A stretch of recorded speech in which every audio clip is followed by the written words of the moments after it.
beautiful people. Welcome to the Finding My Happy podcast by Janet Michelle, creator of the Finding My Happy mental wellness company and author of Finding My Happy, Chucking the Deuces to Toxic Thinking. Today's topic is about cutting the cord with your adult children. I shared earlier, excuse me, that I was a young mom and that my children and we've really grown up together. So I laugh sometimes when I'm out with them because people think that I'm their sister. Having my children at a young age encouraged me to approach life with the mentality of working hard so they would not have to struggle like I did. I gave my children the stability that I so desperately craved in my younger years. However, as they've grown older, they struggle with the reality of flying the nest. And I struggle with being an empty nester. And I kind of fought myself for this because I made things seem easy to them. And they didn't really see some sleepless nights or hear me make an arrangement for bills and just to keep things afloat, or the sacrifices I made having to clean up my credit and purchase our first home. And, they didn't see the long days of studying, shedding tears from the frustration of making so many wrong decisions. The long drives back and forth across the bridge for classes, all in pursuit of a college degree. I mean, from their point of view, mom graduated college with 3 children, got a good job, and brought us a home. She fed us and she clothed us and she made memories. Like that's their view, right? But as of late, our conversations have been about their paths in life. And as with most young adults, responsibility, it can be fleeting at times. It really can. But for me, I just wanted to keep my family close as possible. And, while on the surface, there's nothing wrong with that. I had to let go and let them fly, right? Because I got to the root of me wanting to hold on to them. I was afraid of that idea of being alone. And as long as my children and I were together, I didn't worry about being alone.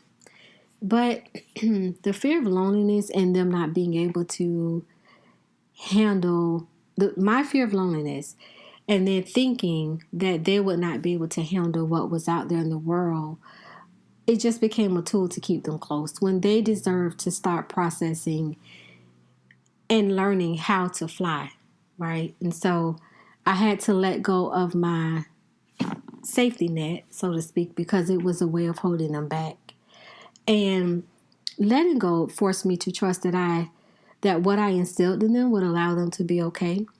And I had to remember what it was like to be young and make mistakes. You can't shield them from everything, right? You can't. They have to get out there. They have to know what it's like. They have to learn from their mistakes. You just cannot be there to shield them from everything.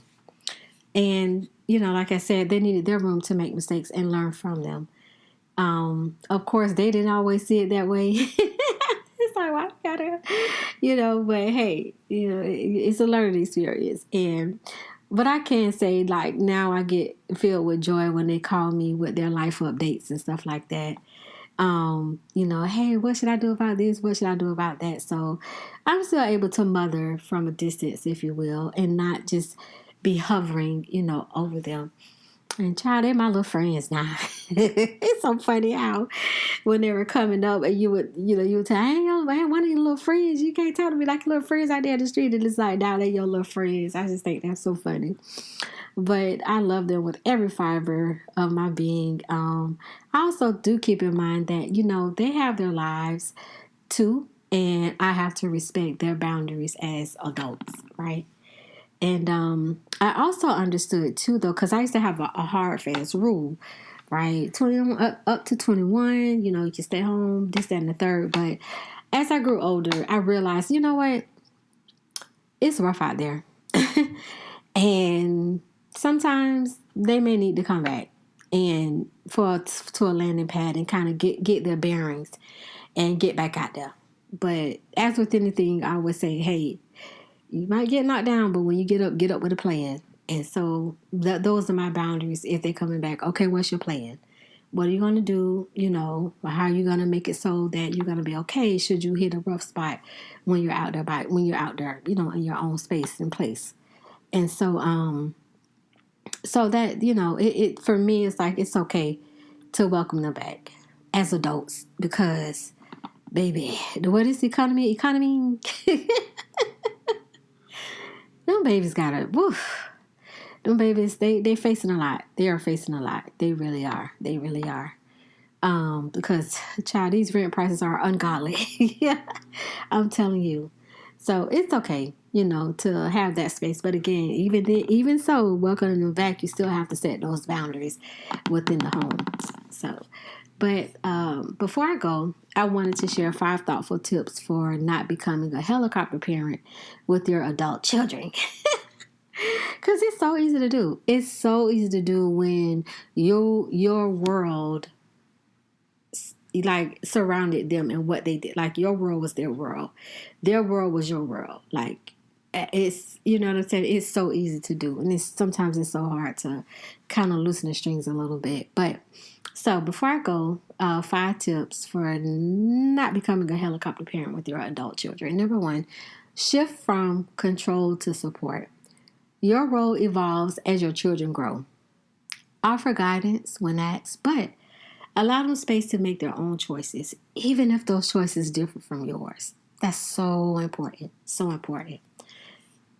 Number 2, listen more and fix less. Oh, this is a hard one.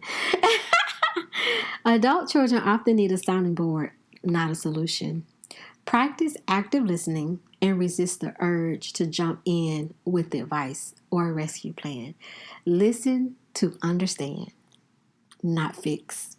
That one, I'm not going to lie, that one is because I'm a problem solver, but that's not always the space you need to be in when you're listening to them. So that's a really important one. Number 3, respect their boundaries. Let them set the pace for communication and involvement. Ask before giving opinions or showing up unannounced. Respect builds trust and mutual respect. And I had to learn this when my youngest daughter, my baby girl, she ain't the biggest people person. And sometimes she just don't really want to be bothered, And so I remember asking her, like, is it okay if I come up? Because she was living in Orlando at the time. She was like, no, Mom, not really. I'm not really up for company. I was like, you don't want to see your mama? But that was her right. And she was establishing her boundaries. And I had to respect it. I ain't like it, but I had to respect it. All right. Number 4, focus on your own growth. As your children build their lives, you can too. Invest in hobbies, friendships, and goals that bring you joy and fulfillment.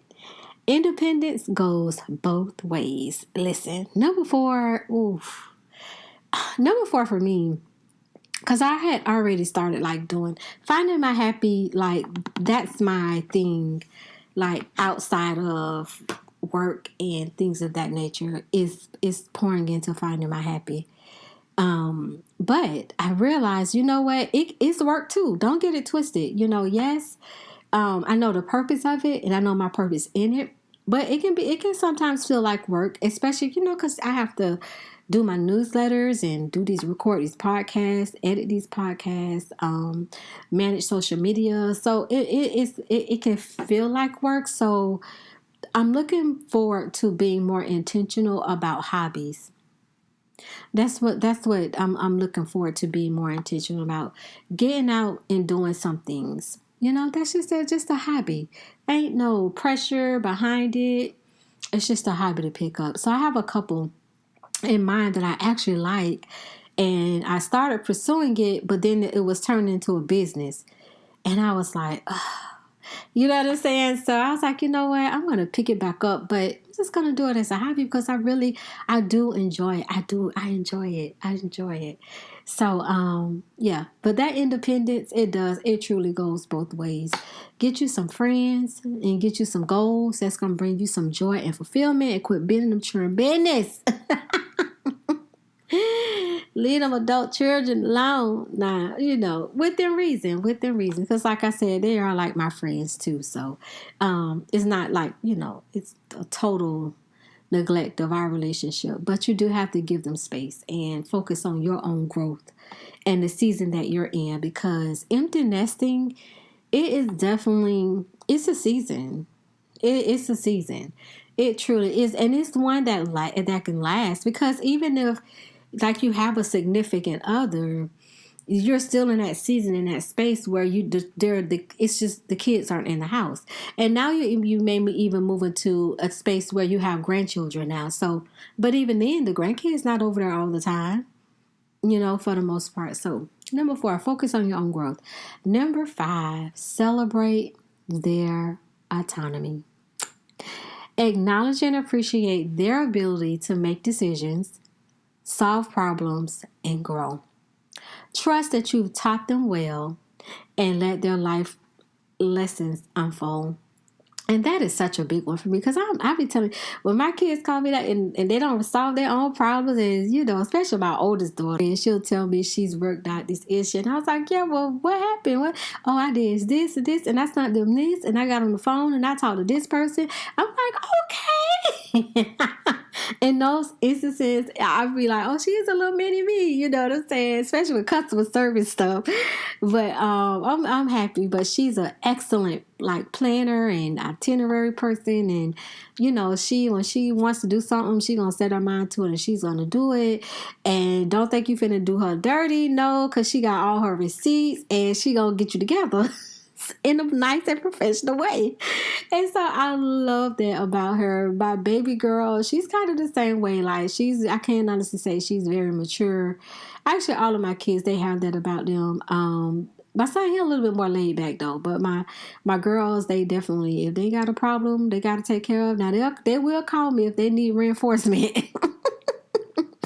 They will call me if they need reinforcement, but for the most part, they are really good in handling their adult problems. So, and that makes me happy because it makes me happy as a mom knowing that I gave them some skills that they can kind of handle and work out their own problems and issues, and that's not something that I have to do for them. So, with that being said, loving your adult children doesn't mean managing them. It means cheering them on as they navigate their own path. So remember that. All right. Thank you for joining me. Don't forget to grab a copy of the workbook that accompanies this episode at the Finding My Happy store. And don't forget to follow Finding My Happy on wherever you get your podcast. Listen to your podcast at. And be sure to leave a review and connect with us on social media. Subscribe to the newsletter at findingmyhappy.net. Join the village and receive premium content supportive of your mental wellness. All right, I will talk to you later. Bye. Until next time, beautiful people.